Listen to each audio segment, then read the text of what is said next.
स्नान करने के भी नियम है।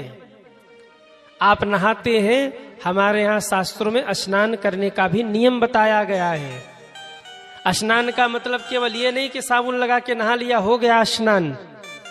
स्नान का भी अर्थ है सज्जनों, कभी भी आधी रात्रि के समय किसी भी नदी में स्नान नहीं करना चाहिए, क्योंकि आधी रात्रि को नदियों के विश्राम का समय होता है।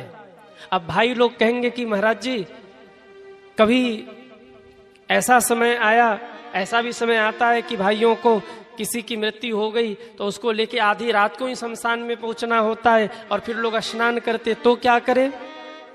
उस समय के लिए केवल क्षमा है। बाकी ऐसे आप अगर जाके स्नान कर, स्थिति विशेष के लिए सबकी क्षमा है, परंतु सहज भाव में कभी भी आधी रात को किसी भी नदी में स्नान नहीं करना चाहिए, क्योंकि आधी रात को नदियों के भी विश्राम का समय होता है। सूरज ढल जाए ना, इसके बाद कभी पत्ता मत तोड़िए, कभी पुष्प मत तोड़िए। उस समय प्रकृति भी विश्राम करती है। कभी भी जब शाम ढल जाए, पंछी अपने घोंसले में चले जाएं, जिस वृक्ष पे पंछी बैठे हो तो कभी उस वृक्ष को हिलाइए मत। प्रकृति की निद्रा को भंग मत करिए। अगर हम प्रकृति की निद्रा को भंग कर रहे हैं तो हम पाप के भागी बन रहे हैं। कभी भी आधी रात को या शाम ढलने के बाद तुलसी पत्ता मत तोड़िए, पुष्प मत तोड़िए।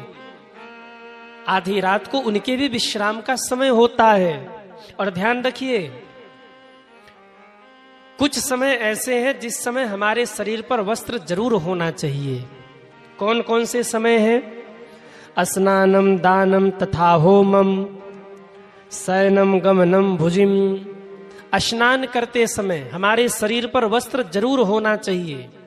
स्नानम दानम, दान करते समय हमारे शरीर पर वस्त्र जरूर होना चाहिए। कहीं जाते समय हमें वस्त्र पहन के ही घर से निकलना चाहिए। भोजन करते समय हमारे शरीर पर वस्त्र जरूर होना चाहिए। गमछा कंधे पे रख लीजिए। पूजन के समय हमारे यहाँ नियम बताया गया कि शरीर पर वस्त्र होना ही चाहिए। एक ही वस्त्र हो पर शरीर पे वस्त्र होना चाहिए। कभी भी वस्त्र का त्याग नहीं करें, ये नियम बताए गए। और अगर हो सके तो भाइयों से भी निवेदन करो, पूजन के समय सिर पर रुमाल या गमछा डाल लीजिए। सिर ढकने की परंपरा केवल माताओं के लिए नहीं है। न जाने किसने कह दिया कि माताओं को बंधन में रखा गया। घूंघट प्रथा तो आक्रांताओं के आने पर प्रारंभ हुई, उसके पहले घूंघट प्रथा नहीं थी। हाँ, सिर पे पल्लू होता था पर घूंघट प्रथा नहीं थी। कौन देवी है जो घूंघट में है, जरा आप हमें बताइए। दुर्गा माँ है कि लक्ष्मी माँ है कि सरस्वती माँ है कि दुर्गा माँ है? कौन देवी है जिन्होंने लंबा घूंघट खींच रखा है? हाँ, सिर पे पल्लू होना चाहिए। माताएं मांग में सिंदूर लगाती हैं और जहां तक सिंदूर लग रहा है वहां तक माताओं का सिर ढका होना चाहिए। सौभाग्य बढ़ता है इससे, ये माताओं के लिए नियम बताया। पर जितनी मर्यादाएं माताओं के लिए है उतनी मर्यादा भाइयों के लिए भी है। पूजन के समय अगर संभव हो तो एक रुमाल या कोई गमछा सिर पे रख लीजिए, सिर को खाली मत रखिए। ये हमारे यहाँ नियम बताए गए हैं।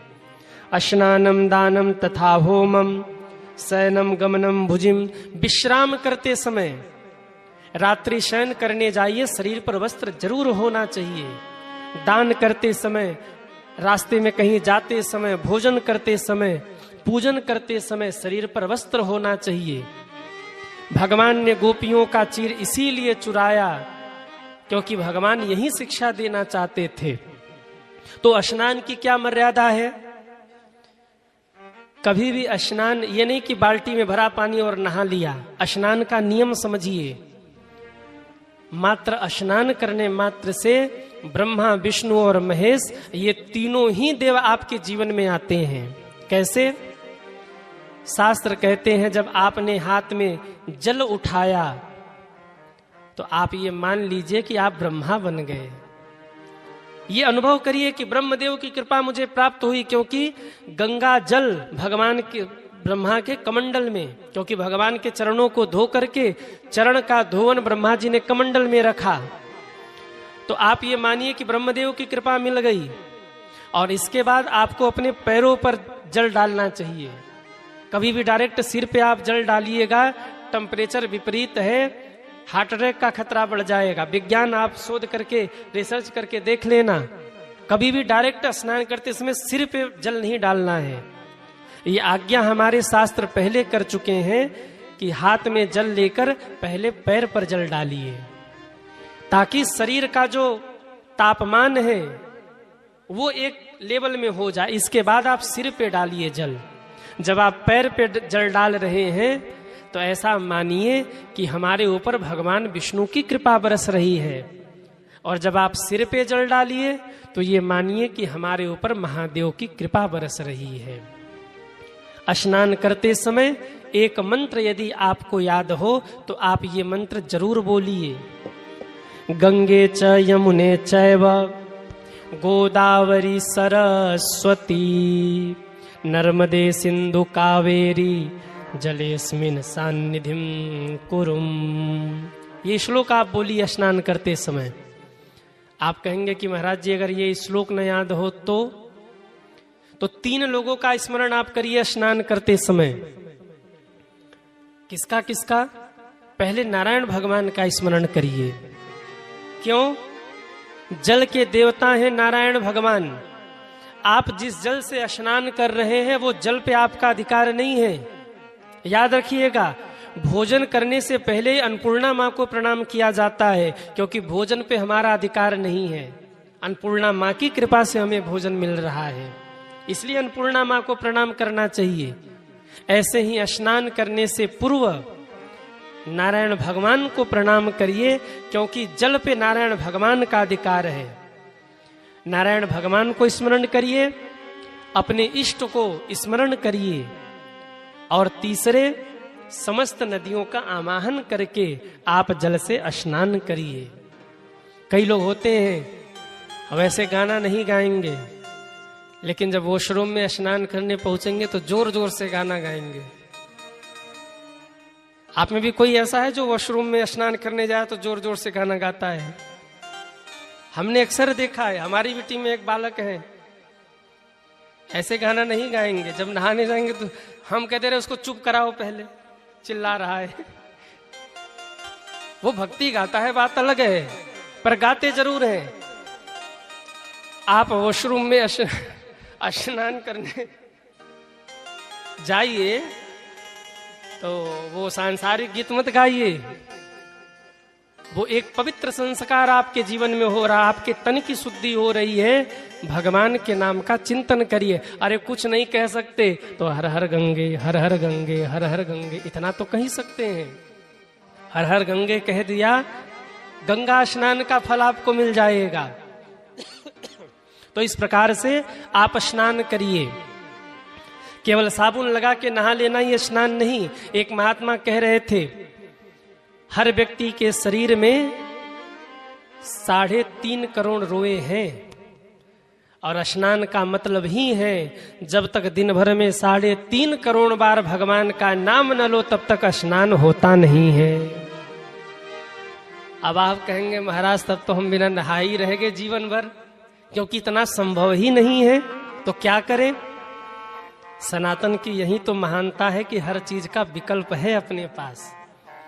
3.5 करोड़ बार अगर आप नाम नहीं ले पाए तो केवल एक बार भगवान का माला पे आप जप करिए, और इतने भाव से करिए कि 3.5 करोड़ बार नाम लेने का फल केवल एक ही माला में आपको प्राप्त हो जाए। पर जरूर करिए, भजन जरूर करिए, भक्ति जरूर करिए। केवल स्नान करने से ही शुद्धि नहीं होगी।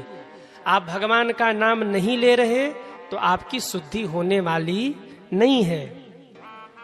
एक कथा आई कि एक बार सत्यभामा जी और रुक्मणी जी को थोड़ी चिढ़ हो गई भगवान से। क्यों चिढ़ हो गई? रुक्मणी जी और सत्यभामा जी कहती हैं, प्रभु जब देखो तब द्रौपदी बुलाती आप भाग के चले जाते हो, अर्जुन बुलाए आप भाग करके चले जाते हो, ये क्या लगा रखा है? अरे आप हमारे साथ रहिए, क्या भाग भाग के आप वो पांडवों के पास चले जाते हैं? द्रौपदी अर्जुन कभी कोई पुकारे कुंती बुआ आप चले जाते हैं? भगवान मुस्कुराए, भगवान कुछ बोले नहीं।